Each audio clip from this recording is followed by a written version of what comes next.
सभी बच्चों को very good morning, Radhe Radhe, जय श्री कृष्णा। बेटा एक बार वॉइस का कमेंट कर देना सारे बच्चे जिसके पास वॉइस प्रॉपर नहीं आ रही हो,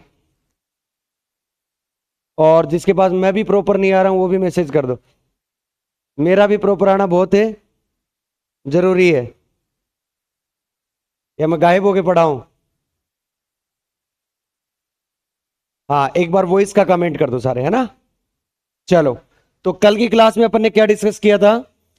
अपन ने जो पहली क्लास में डिस्कस किया था वो ये था कि किसी गांव जाते हैं तो उस गांव जाने का रास्ता क्या है। तो बीएससी थर्ड ईयर गांव है, जाने का रास्ता मैंने बता दिया। और देखो, जाने के बहुत सारे तरीके होते हैं, जैसे अपन कार में जाते हैं, मोटरसाइकिल लेके जाते हैं, कई बार पहले ऊंट गाड़ों पे भी जाया करते थे। तो मैंने क्या फिजिक्स का बताया, मतलब मैंने क्या बताया, मोटरसाइकिल का रास्ता बताया। मैथ वाले गाड़ी में समझते होंगे तो गाड़ी वाला रास्ता बता देंगे। अपने मोटरसाइकिल वाला रास्ता समझ में आ गया पूरा, क्या क्या सिलेबस है और क्या क्या आपका उस जो सिलेबस है फिजिक्स के में, उसमें कौन कौन से पेपर चलते हैं, कौन कौन से पेपर के अंदर यूनिट कौन सी है, वो मैंने कल डिस्कस कर दी थी। अब अपने को पेपर के बारे में एनालिसिस करना, पूरा पूरा किसके बारे में करना, पूरा पूरा पेपर के बारे में। अब मैंने कल भी कहा था तुम्हें एक या दो क्लास तुम्हें ऐसी लगेंगी जिसमें बेसिक होगा सारा, बट बेसिक के बाद जैसे ही आप किस में जाओगे, सब्जेक्ट पे जाओगे, तब आपको किसी भी प्रकार की कोई प्रॉब्लम नहीं आएगी। ये अपना वादा है। बीएससी थर्ड ईयर के किसी भी फिजिक्स वाले पेपर में कोई भी दिक्कत नहीं आएगी, ये मेरी गारंटी है। ठीक, चले। तो ऊपर ही ऊपर कल क्या हेडिंग डलवाई थी, देखो दोबारा डाल लो जिसको डालनी है दोबारा आ जाओ। ऊपर ही ऊपर हेडिंग डालेंगे सारे बच्चे, mathematical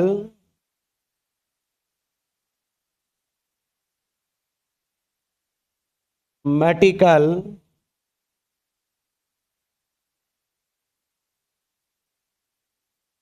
tools of quantum mechanics. Hindi medium वाले भी यही डाल लो, लिखना नहीं है तुम्हें पेपर के अंदर ये कि तुम्हारे पेपर में पूछा जाएगा कि मैथमेटिकल टूल पे टिप्पणी लिखिए ना। ये क्या है, सिर्फ अपने स्वास्थ्य अच्छे रखने के लिए टेबलेट है।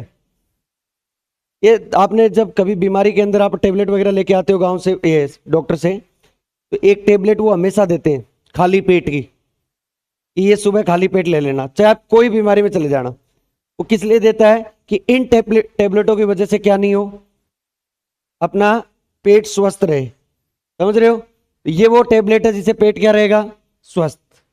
तो अब किसी प्रकार की कोई दिक्कत नहीं होगी। तो पहले ही देखो, मैथमेटिकल टूल्स के अंदर जो पहला टूल है, तो ये चीजें आपको बहुत नॉर्मल से नॉर्मल है, ये आपको आती हैं।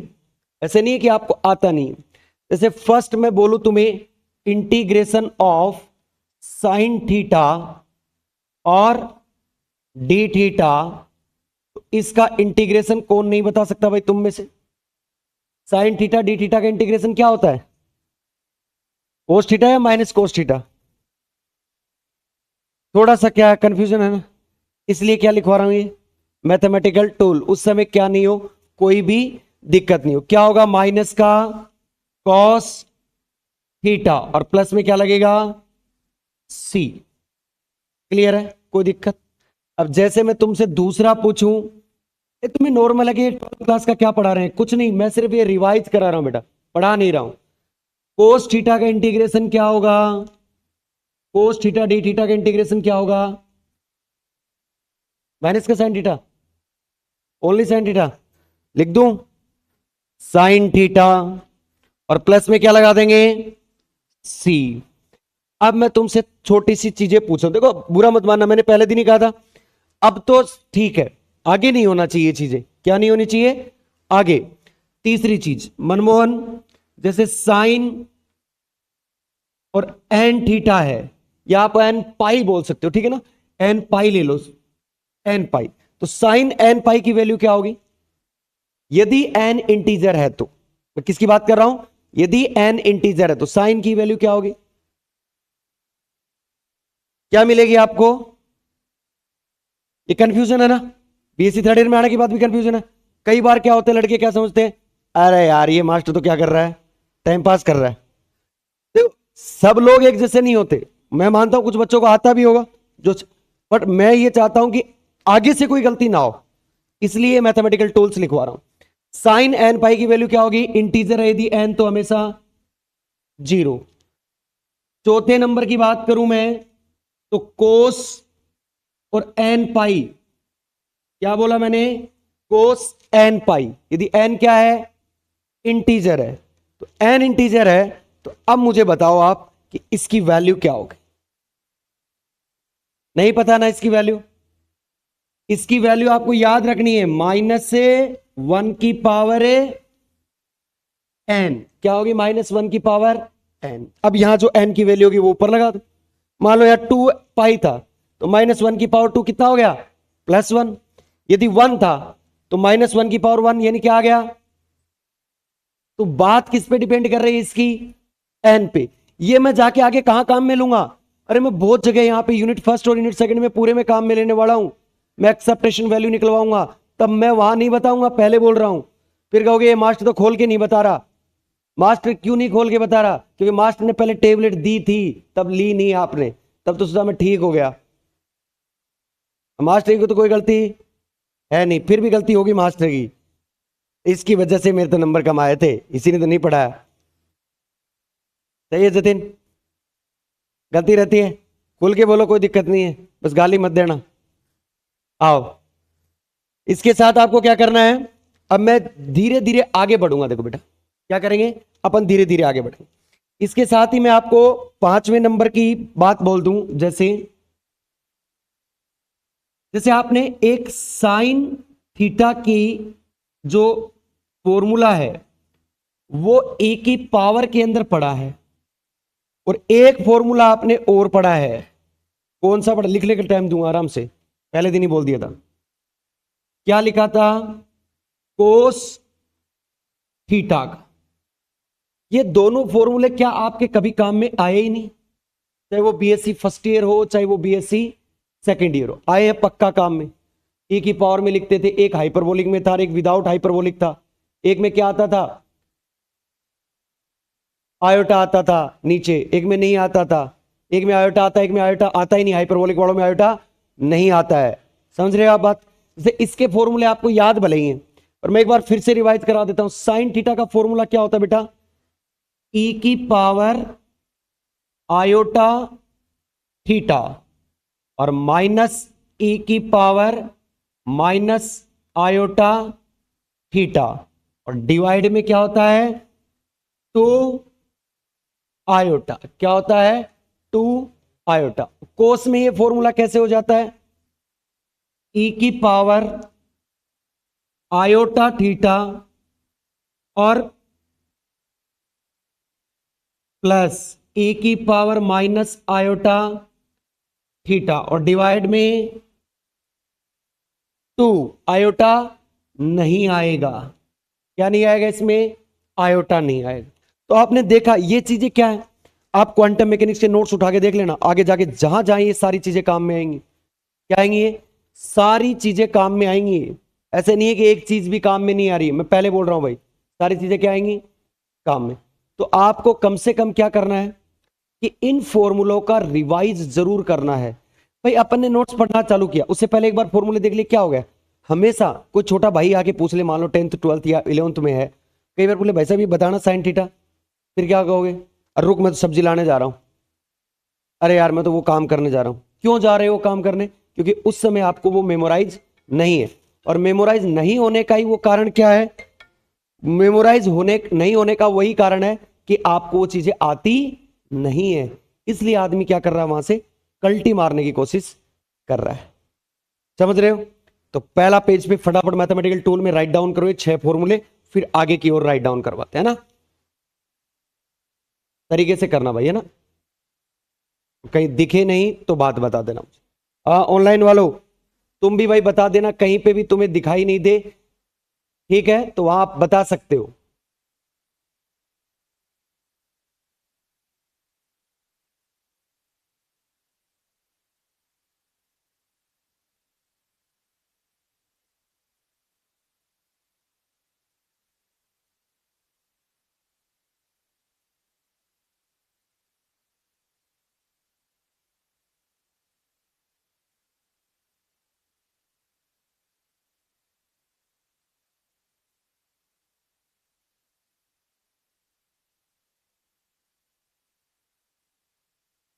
फटाफट लिखना, ठीक है। और अच्छे अच्छे तरीके से ये क्लास नोट्स ही मान लेना भाई, पहले बोल रहा हूं मैं। ये मत समझना कि क्लास नोट्स नहीं है, क्लास नोट्स का एक हिस्सा है।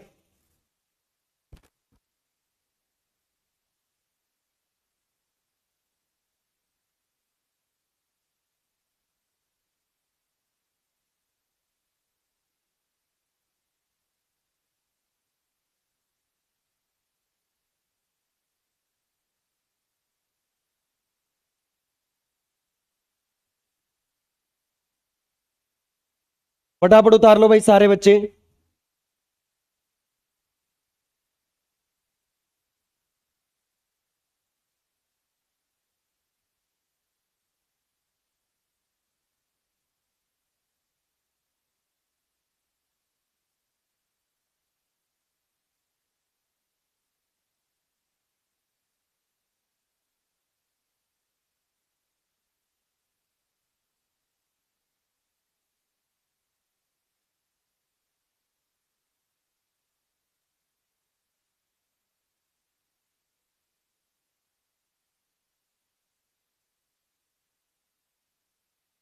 मनमोहन सही चल रहा है, कोई दिक्कत? अंकित, जतिन,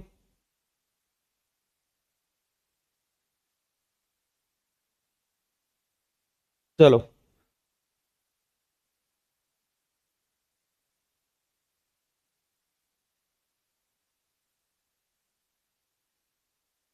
तेरे तो लिखे हुए होंगे ना पहले?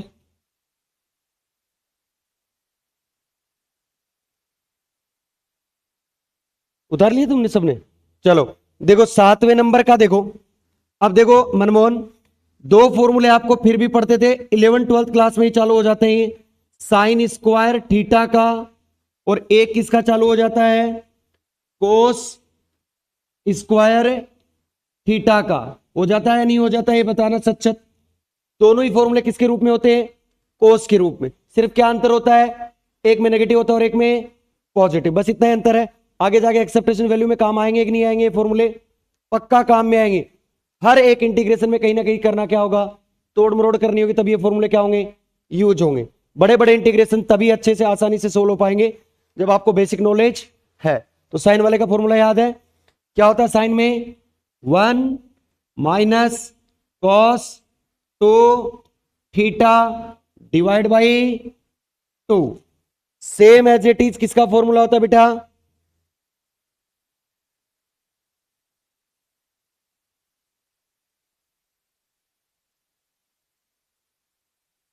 8th नंबर कौन सा है? Cos square theta. क्या होगा कोस स्क्वायर थीटा का फॉर्मूला?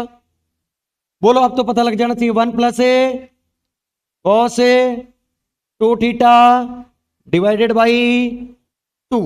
ये तो क्या था? आपके जनरल फॉर्मूला थे जो आपको बेसिक बेसिक, और कहीं कोई फॉर्मूला काम में आया तो मैं वहां लिखवा दूंगा। ये सिर्फ जनरल ये आने ही चाहिए बेटा। ये इसलिए नहीं आने चाहिए कि आपको क्वांटम पढ़नी है, ये इसलिए आने चाहिए कि आप क्या हो रहे हो? ग्रेजुएट होने जा रहे हो। कम से कम इतना तो आपको आना ही चाहिए, ठीक है। मैं, वो गांव में कहावत है, माटी लो पर इतनी भी मत लो कि फॉर्मूला भी गुनियाओ। समझ रहे हो? हाँ ठीक है, कोई डेरिवेशन नहीं आया या कोई क्वेश्चन का कंसेप्ट नहीं आया, पर फॉर्मूले नहीं आया, वो तो गलत बात। 11th 12th के फॉर्मूले, ठीक है। आओ, अब आराम से लिख लेना, मैं टाइम दूंगा आराम से। अब एक फॉर्मूला है जो बहुत इंपॉर्टेंट है क्वांटम मैकेनिक्स की दृष्टि से, जो जो आपको डायरेक्ट क्या करवा रहे थे थर्मोडायनेमिक्स में, या तो रटवा रहे थे, या फिर आपको किसी टीचर ने बताया भी होगा। मैं ऐसे नहीं कह रहा कि रटवा रहे थे, और बहुत सारे मैंने नोट्स देखे हैं तो उसमें रटवा ही रहे थे। बीएससी सेकंड ईयर में आप देखो, वहां पे रूट मीन स्क्वायर वैल्यू निकालते थे, वर्ग माध्य मूल चाल निकालते थे, नहीं आते? माध्य चाल निकालते थे, एवरेज। इलेक्ट्रॉनिक्स में भी आप क्या निकालते थे? एवरेज वैल्यू निकालते थे, आईआरएमएस निकालते थे ना। वहां पे कई जगह एक फॉर्मूला काम में आता है, इसको बोलते हैं गामा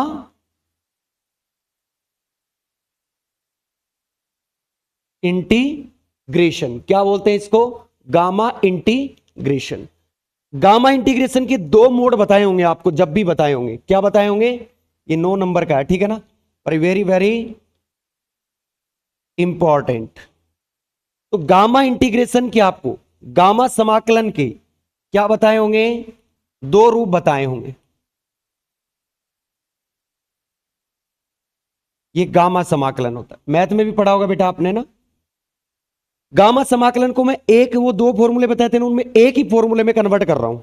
बार बार दो फॉर्मूले रटने की कोई नौबत नहीं आनी चाहिए।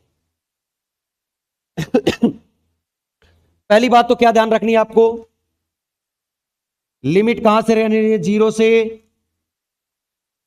इनफाइनाइट। क्या रहनी चाहिए, जीरो से इनफाइनाइट। उसके बाद आपका फॉर्मूला आप बना सकते हो, एक्स की पावर एम, क्या है, एक्स की पावर एम, ए की पावर माइनस अल्फा एक्स की पावर एन इंटू डीएक्स।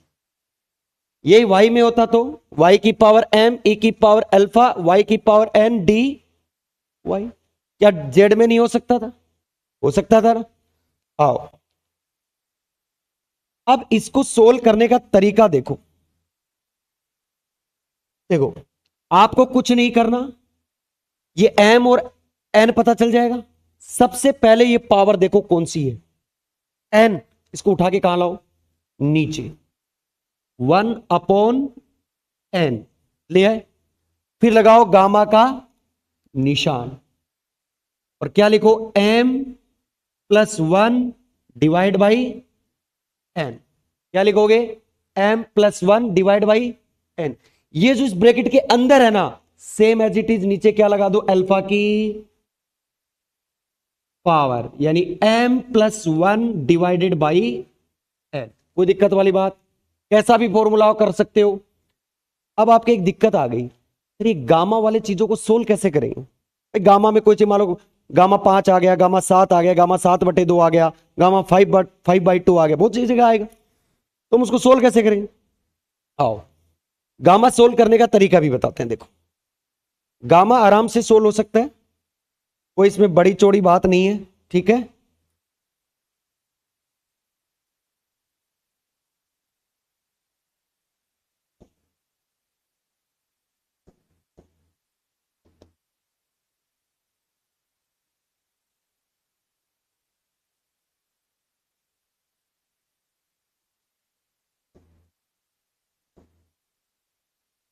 देखो सॉल्यूशन करने के तरीके बताता हूं।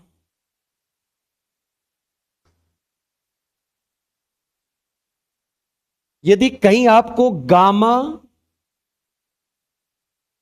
n+1 दिया हो तो जतिन बता भाई क्या आएगा, वो गामा n आएगा या फैक्टोरियल n, फैक्टोरियल n। क्या आएगा, फैक्टोरियल n, फैक्टोरियल n। नहीं समझे, क्या हो गया,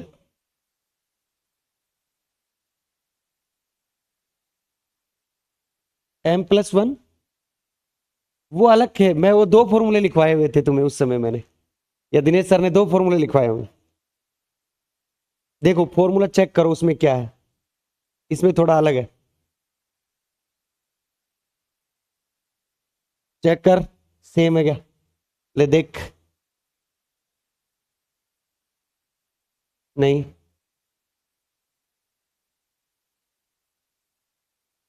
नहीं होगा, मैं कह रहा हूं सेम।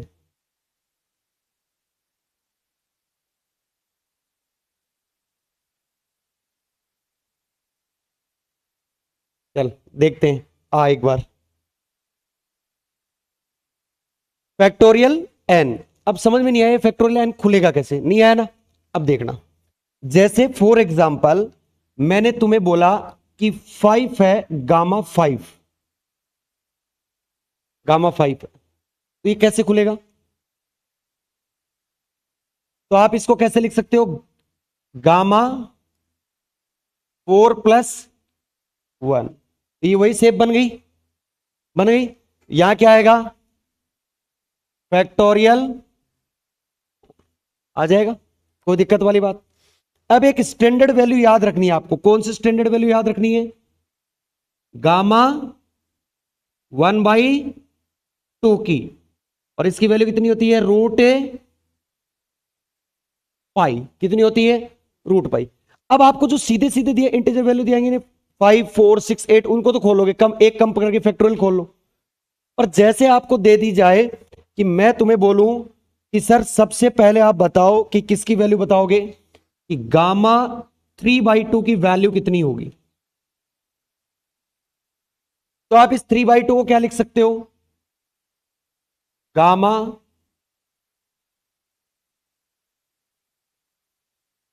गामा। अब याद रखना इसमें जो 3/2 है ना, इसको आपको क्या लिखना है, 1+1/2 लिख सकते हो, 1+1/2। तो इसको कैसे लिखते हैं अपन,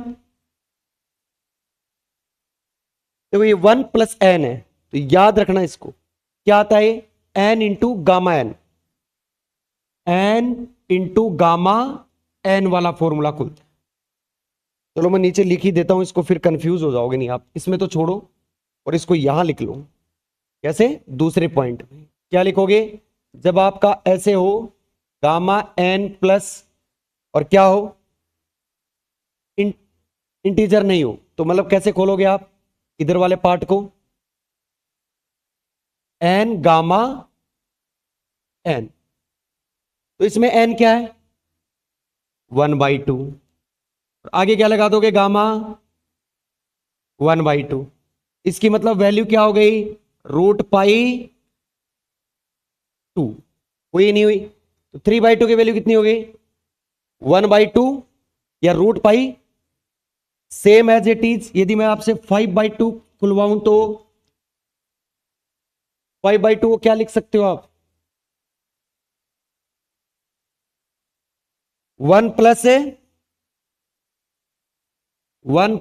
3/, लिख सकते हो नहीं लिख सकते, ये 1 और ये मतलब क्या खुलेगा, 3/2 इंटू 1/, क्या हो गया, √π, और नीचे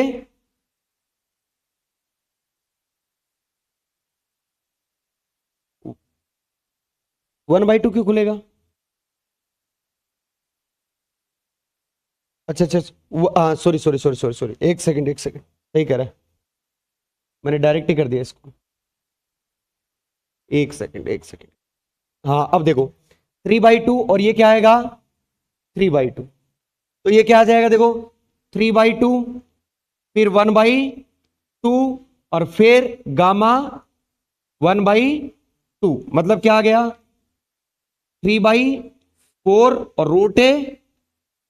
बताओ समझ में आया कि नहीं आया, कोई दिक्कत वाली बात, गामा फंक्शन में कोई दिक्कत वाली बात, गामा को खोलना भी आ गया, कोई घबराने वाली बात नहीं।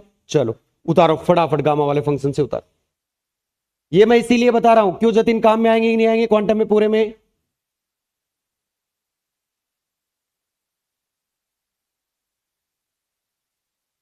यहीं से करवाया था या पहले करवाया था, 7वें नंबर से, ठीक, उतारो 7वें।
एक सेकंड एक सेकंड, ये उतार लिया क्या सभी ने?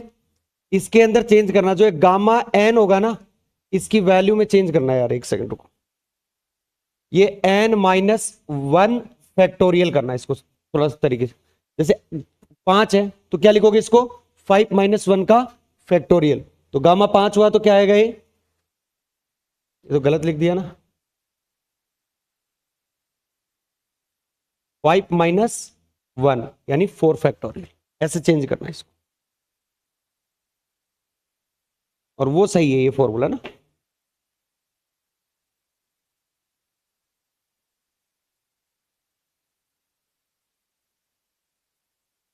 अब यूनिट्स फर्स्ट का सेकंड पार्ट और यूनिट सेकंड का फर्स्ट पार्ट, आपको कहीं दिक्कत नहीं आएगी, एक भी टॉपिक में दिक्कत नहीं आएगी।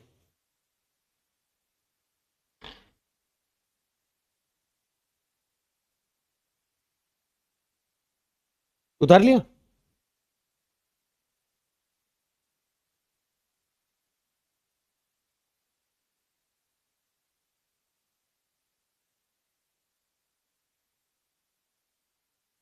ये भी उतार लिया। चलो आगे हेडिंग डालो, देखो ओड और इवन फंक्शन, सम और विषम फलन। क्या डालोगे? ये कितने नंबर प्रॉपर्टी करवाई थी मैंने? 9 वाली थी ना, 10 नंबर लिखो। और 10 वाली कौन सी है? सम और विषम फलन। सम और विषम फलन। ऑड और इवन फंक्शन। क्या? ओड और इवन फंक्शन। उतार लिया? अब बहुत सी जगह आपको पहचानने पड़ेंगे। ओड इवन फंक्शन का मैं इसलिए नहीं बता रहा कि आपको पता नहीं। काम क्या होगा कि हमारे लिए कुछ चीजें सहूलियत हो जाएगी वहां पे, देखना आप, बहुत इजी पार्ट हो जाएगा वहां। अब ओड और इवन फंक्शन आप सब जानते हो कि क्या होता है। सबसे पहले जैसे मैं बात करूं किसकी, इसमें पहले की, और किसकी बात करूं मैं? यदि ओड फंक्शन की बात करूं, किसकी बात करूं मैं? Odd function. ओड फंक्शन कौन सा होता है? विषम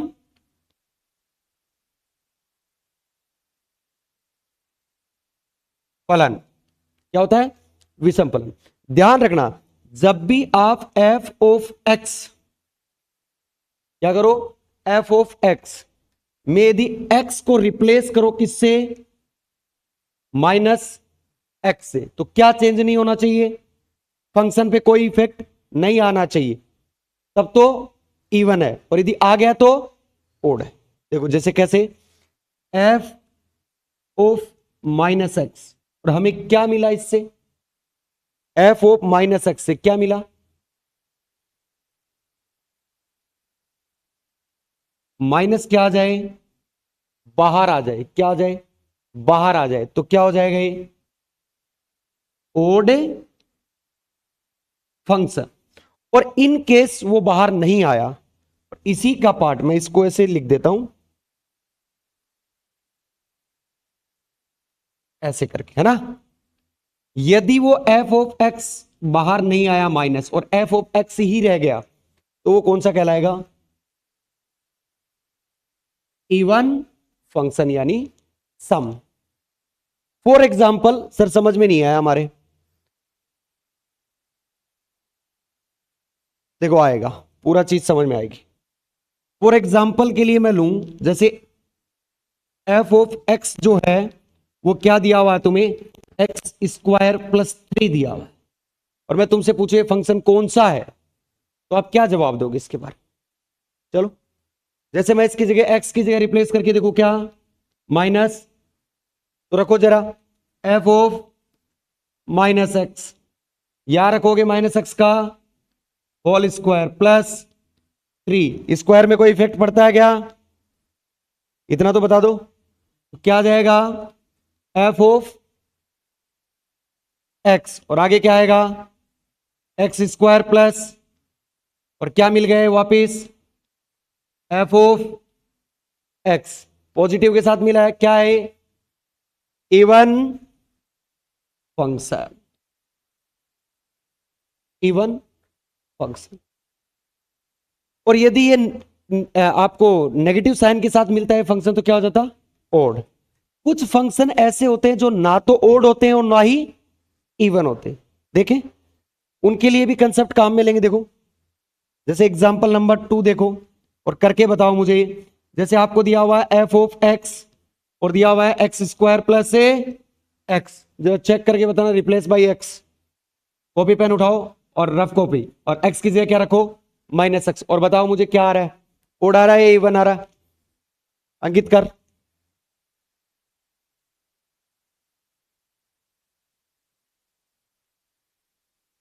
आज मैं बेसिक बेसिक पोर्शन करवा दूंगा, कल से स्टार्ट करेंगे भाई क्वांटम मैकेनिक्स अपना, फिर भी बीच बीच में नहीं बताऊंगा फॉर्मूले।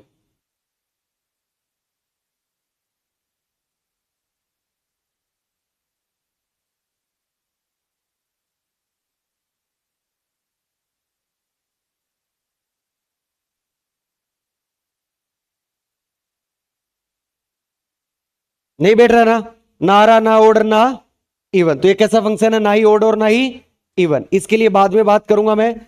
ये ना तो ओड है और ना ही क्या है, इवन है। इसके बारे में आगे चल के बात करेंगे, क्लियर? मैं वहां बताऊंगा कि आपको मैं इसके बारे में बता रहा था। अब ये ओड इवन का कंसेप्ट मैंने क्यों बताया, एक कारण भी तो होना चाहिए, ऐसे तो पता नहीं। देखो, ओड इवन का प्रॉपर्टी 11 नंबर की प्रॉपर्टी करवाने के लिए किया। यदि कोई सिमेट्रिक लिमिट, सिमेट्रिक लिमिट का मतलब जितनी पॉजिटिव है उतनी ही नेगेटिव में है, क्लियर?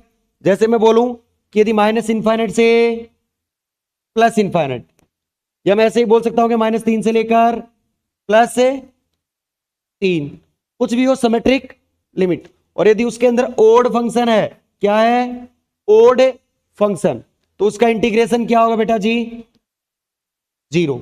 मेहनत करने की आवश्यकता नहीं है, क्लियर?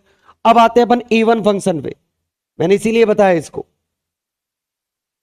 12 नंबर की प्रॉपर्टी, 12 नंबर की प्रॉपर्टी क्या है, यदि आपकी क्या हो, सिमेट्रिक लिमिट हो, माइनस इनफाइनाइट से प्लस इनफाइनाइट, या आप बोल सकते हो क्या, -a से +a, कुछ भी एक ले लो, है ना?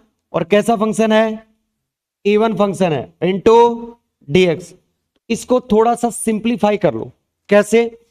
एक तरीका है 2 लगा दो, इसकी डबल कर दो, आपको बताया भी होगा, और लिमिट क्या हो जाएगी, 0 से लेकर इनफाइनाइट तक, और इवन फंक्शन इंटू dx। बात सही है गलत? इसको एक तरीके से और भी लिख सकते हैं अपन, कुछ ऐसे कहेंगे भाई ऐसे नहीं लिखना चाहते हम, तो कैसे लिख लो, इसी को कैसे लिख लो, देखो 2 तो लगेगा क्योंकि सिमेट्रिक है ना, सिमेट्रिक का मतलब होता है जुड़ जाता है, कोड का मतलब सिमेट्रिक नहीं है तो एक दूसरे को क्या कर देते हैं, काट देते हैं। जैसे कोस और साइन के ग्राफ देखे होंगे ना आप, मैं बताऊंगा आगे। अब देखो, इसको आप ऐसे लिख सकते हो, 2 तो लगेगा ही लगेगा, ये माइनस लिमिट क्या रख सकते हो यहां पे, एज इट इज, ऊपर क्या हो जाएगी, 0, इवन इंटू dx। क्या बात सही है गलत? समझ गए? तो ये जो चीजें हैं प्रॉपर्टी, ये क्या करेंगे अपन आगे की ओर काम में लेंगे। तो आपने कहां तक लिख लिया था इसको, ओड इवन तक? अच्छा, ओड और इवन शुरू करना है, सम विषम फलन। चलो लिखो तो 10वें नंबर की प्रॉपर्टी फटाफट, और तुरंत प्रभाव से लिखना।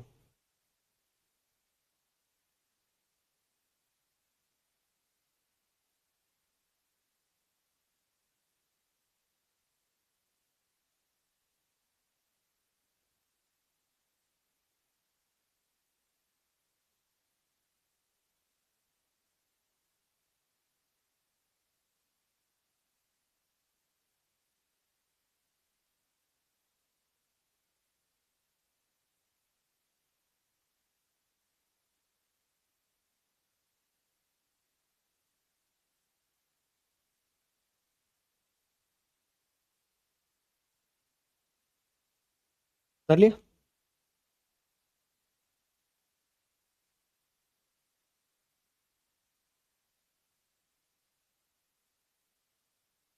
अभी नहीं पता चल रहा है क्योंकि आपको क्वांटम पढ़ी भी नहीं है, तो आपको नहीं पता चल रहा होगा कि आगे जाके ये चीजें काम में आएंगी या नहीं आएंगी। बट हाँ, मैं तुम्हें बता दूं कि अब थोड़े दिन के बाद आपको खुद को लगने लग जाएगा कि ये सारी चीज क्या हो रही है, आगे जाके यू जा रही है कहीं ना कहीं। समझ गए मेरी बात?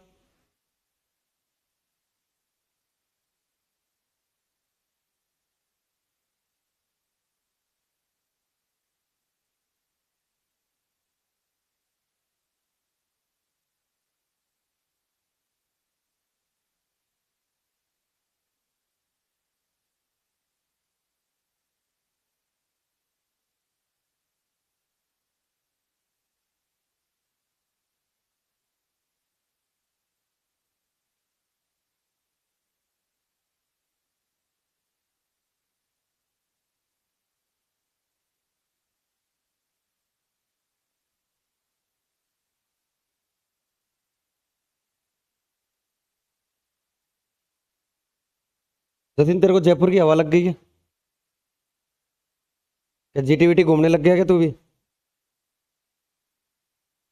AWT पे गया था? एक दो बार गया है? फिर कैसा लगा? अच्छी चीज है? हाँ,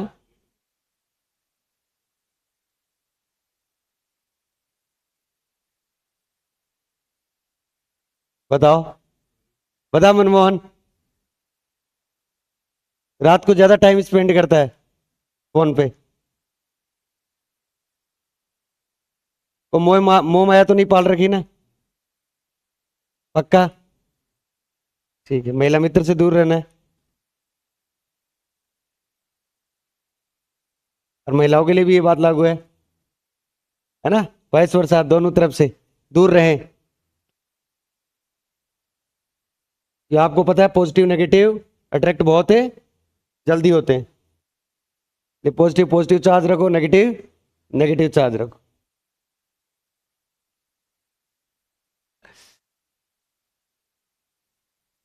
अंकित सोच रहा है यार क्या बात हो गई, पॉजिटिव के बिना नेगेटिव का क्या ही अस्तित्व है, और नेगेटिव के बिना पॉजिटिव का क्या ही अस्तित्व है।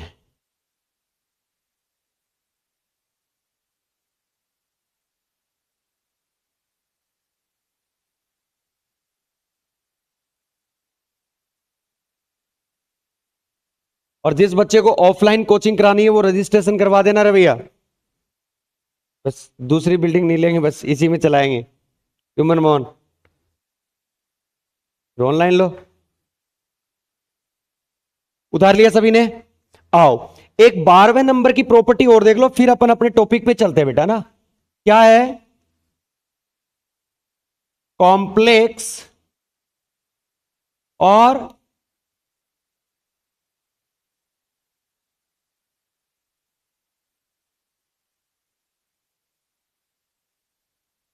क्या है? Complex conjugate. ये भी आपको कुछ जगह काम में लेना पड़ेगा।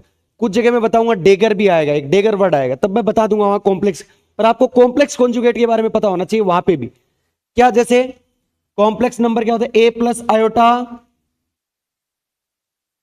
बी, A+I मैंने इसका क्या लिया? कॉम्प्लेक्स से कॉन्जुगेट। यदि ए और बी रियल है, ए और बी क्या है? रियल है, तो इसको कैसे लिखोगे आप? ए का कॉम्प्लेक्स कॉन्जुगेट प्लस आयोटा का कॉम्प्लेक्स कॉन्जुगेट और बी का कॉम्प्लेक्स कॉन्जुगेट, कुछ ऐसे ही लिखोगे। अब जैसे ए तो रियल है तो इसका ए रह जाएगा, आयोटा क्या रिप्लेस हो जाएगा? माइनस आयोटा, और बी क्या रह जाएगा? As it is. ले सकते हो कॉम्प्लेक्स कॉन्जुगेट। एक चीज ध्यान रखना, यदि मल्टीप्लीकेशन में कॉम्प्लेक्स कॉन्जुगेट हो तो, जैसे ए और बी का स्टार, तो इसे कैसे लिखोगे? B* और A*। क्लियर? बात समझ में आई? छोटी छोटी मैथमेटिक्स थी, फटाफट छाप दो इनको, कॉम्प्लेक्स कॉन्जुगेट वाले पार्ट को। और ये आपके मैथमेटिकल टूल्स खत्म हुए, जो मेरे को अभी लगता है कि काम में आने वाले हैं। बाकी अपन क्या करेंगे? अब पढ़ेंगे कंप्लीट क्वांटम मैकेनिक्स शुरू से।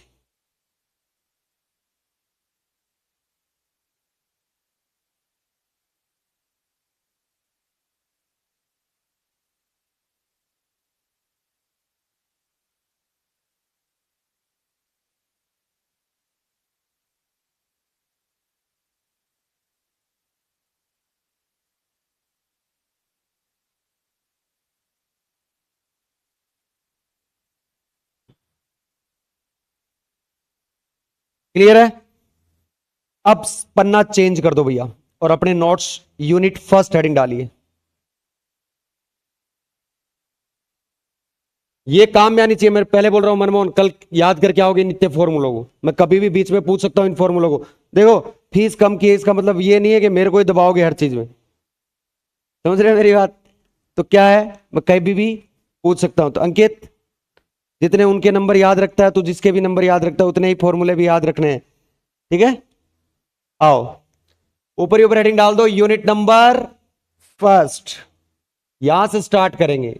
कुछ पता भी तो होना चाहिए आपको पहले। Unit number first.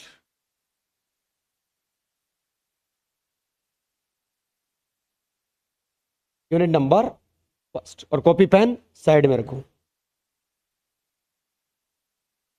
आओ, पहले तुम्हें तो कल मैंने बता दिया था, थोड़ा सा बीच में सुन लो सारे बच्चे जो भी अब नया वीडियो देख रहे हैं। सबसे पहले देखो, एक, आप गांव में थे तो कौन सी भाषा बोला करते थे? कोई भी गांव में थे, मैं जब जब आप थोड़े से बड़े हुए थे तब आपने भाषा बोलनी स्टार्ट की थी। तो आप भाषा जब बोलते थे वहां पे तो कौन सी भाषा का उपयोग करते थे? उस भाषा का नाम होता है लोकल। Local language. अपन नॉर्मल लोकल लैंग्वेज में ही बात करते हैं घर पे, चाहे वो परिवार हो चाहे कोई हो। आजकल तो ट्रेडिशनल ट्रेंड चल रहा है, बच्चों को शुरू से हिंदी में सिखाया जाता है ना? थोड़े दिन में और ट्रेंड चलेगा, फिर क्या सिखाया जाएगा? अंग्रेज बनाएंगे उसको। अंग्रेज, अंग्रेज आए थे तो अंग्रेजी आई, और अंग्रेज गए तो अंग्रेजी क्या चली जानी चाहिए थी। और क्या आजकल बना रखा है, तो क्या ही बताएं। लोकल लैंग्वेज में बात करते थे। फिर अपन थोड़े से बड़े हुए और कोई सिटी की स्कूल में में जाने लग गए, तब अपने को उन लोगों से कम्युनिकेट करने के लिए, उनसे बात करने के लिए हमें एक दूसरी भाषा की भी आवश्यकता पड़ी। कौन सी भाषा? हिंदी भाषा की, जिससे अपना एरिया बढ़ा हुआ। पहले तो अपन गांव गांव में ही बात कर पाते थे अपने। अब हिंदी आने लग गई तो अपन क्या कर सकते हैं, बहुत सारी सिटियों में बात कर सकते हैं, क्योंकि हिंदी बहुत सारी जगह बोली जाती। तो अपना जो एरिया है वो अपन ने क्या कर लिया, डेवलप कर लिया। अपने आप को क्या कर लिया, अपडेट कर लिया ना? तो अपना जो एरिया है वो क्या हो गया, बड़ा हो गया। अब अपन क्या कर सकते हैं, ज्यादा कम्युनिकेट कर सकते हैं लोगों से, कर सकते हैं। तो हमने क्या सीखी इसके बाद, हिंदी।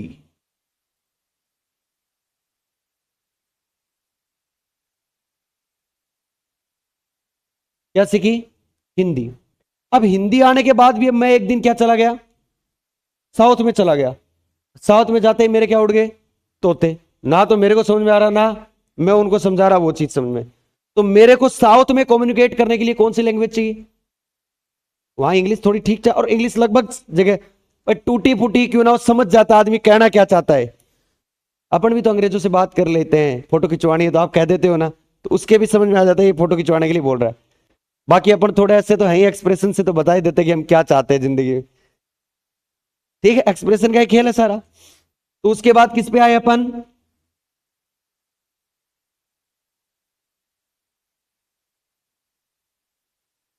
इंग्लिश। और इंग्लिश आने के बाद अपन ने क्या करा, अपना दायरा बहुत बड़ा कर लिया। वैसे ही यहां पे भी था। पहले न्यूटोनियन मैकेनिक्स चलता था। क्या चलता था? Newtonian mechanics. आराम से बेटा, एक एक चीज पता होनी चाहिए। आप कभी पढ़ाओ ना, सामने कोचिंग भी खोलो तो कोई दिक्कत नहीं होनी चाहिए आपको, है ना? फिजिक्स कोचिंग खोल लेना बाद में, यदि आपको बढ़िया आ जाए तो। न्यूटोनियन मैकेनिक्स चलती थी। अब न्यूटन क्या करता था, ज्यादा दिमाग नहीं लगाता था। वो क्या करता था, मैंने देखा और मैं उसकी कैलकुलेशन करता था। मतलब से बंदर दो कूद रहा है, घिरनी घूम रही है, या वगैरह वगैरह गाड़ियां चल रही है, बड़े ऑब्जेक्ट के लिए बात हो रही थी। बाकी तो मैं सब सारा बताऊंगा ही, अभी सिर्फ नॉर्मल। फिर क्या हुआ, फिर थोड़ा सा अपडेट की आवश्यकता हुई। और अपडेट होने के बाद क्या आई, क्लासिकल मैकेनिक्स। और क्लासिकल मैकेनिक्स में न्यूटोनियन मैकेनिक्स थी ना, वो थोड़ी डिफिकल्ट पड़ती थी प्रॉब्लम सोल्व करने के लिए। तब कौन सी बनाई गई, लैग्रांजियन और हैमिल्टोनियन।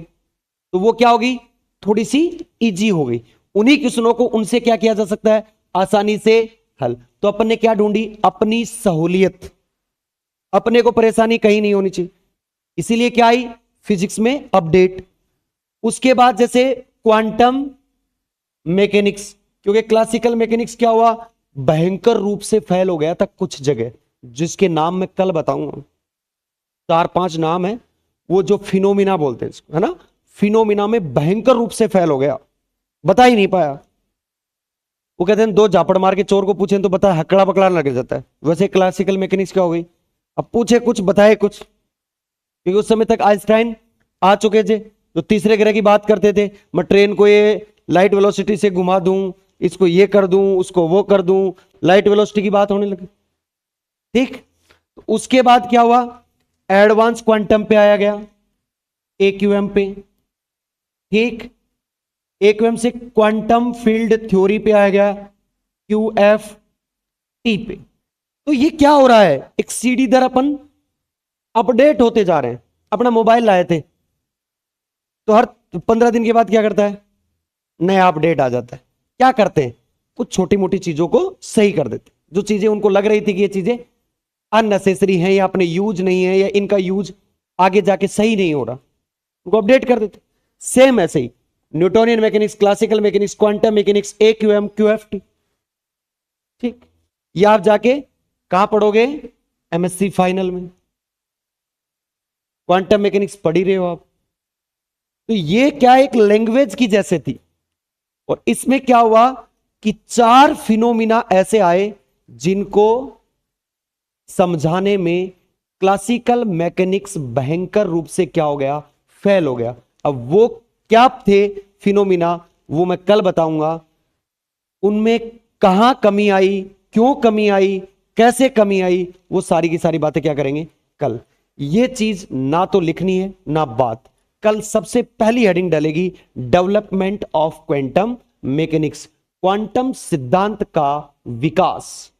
कैसे तो विकास हुआ, क्यों क्वांटम आई, कहां उपयोग होती है, क्या क्या होता है, तो वो सारी चीज अपन क्या करेंगे कल के लेक्चर में डिस्कस। इसका मतलब ये दोनों लेक्चर क्या थे आपके लिए, सिर्फ बेसिक लेक्चर। पहला तो इसलिए काम का था कि भाई अपने को पता होना चाहिए अपने को क्या क्या पेपर चलते हैं, कौन कौन सा फर्स्ट पेपर है, कौन सा सेकंड और कौन सा थर्ड। दूसरा लेक्चर में अपन ने क्या बताया कि उस पेपर में फॉर्मूलाज कौन से काम में आने वाले हैं। अब क्या करेंगे अपन, डिटेल से लिखेंगे। याद रखना इंग्लिश और हिंदी दोनों को लिखवाऊंगा प्रॉपर वे में, क्योंकि मेरे को क्लास आराम से लेनी है, मेरे पास खूब टाइम है। ऐसे तो है नहीं कि इस बार अपन क्लास नहीं लेंगे। शुरू से 1 घंटे की क्लास चल रही है, शुरू से धीरे धीरे धीरे क्या होते चलेंगे, अपन भी अपडेट हो जाएंगे और क्लास कितनी देरी कर देंगे, 1 घंटे 15 मिनट, फिर 1 घंटे 30 मिनट, और फिर संडे को कितना कर देंगे 2.5-3 घंटे की, तो फिर क्या हो जाएगा अपना आराम से। पर ऐसे नहीं है कि 3 घंटे की मैं क्लास लूंगा, उसमें आपको 1% भी ऐसा लगेगा कि ये 3 घंटे की क्लास, अभी तो लग रहा होगा, कुछ दिन बाद चहल पहली हो जाएगी तो आपको नहीं लगेगा, माहौल बन जाएगा। और माहौल बनने के बाद आदमी को क्या लगता है, जब पैदल अपन कहीं जाते हैं तो क्या होता है, साथ वाले रहते हैं तो माहौल बनाते हुए चलते हो, अपने पैदल डिस्टेंस का पता नहीं चलता, वैसे समय का भी आपको पता नहीं चलेगा। ठीक है, सारी चीज बताऊंगा कैसे और क्या आई, साथ बनाए रखना। आज के लिए इतना ही, और जो बच्चे ये यूट्यूब पे वीडियो देख रहे हैं वो शेयर किया करो अपने साथ वाले के लिए, अच्छा लगे तो, नहीं तो छोड़ दिया करो। ठीक, आज के लिए राधे राधे, जय श्री कृष्णा। कल सुबह मिलते हैं 9 बजे। जय श्री कृष्ण।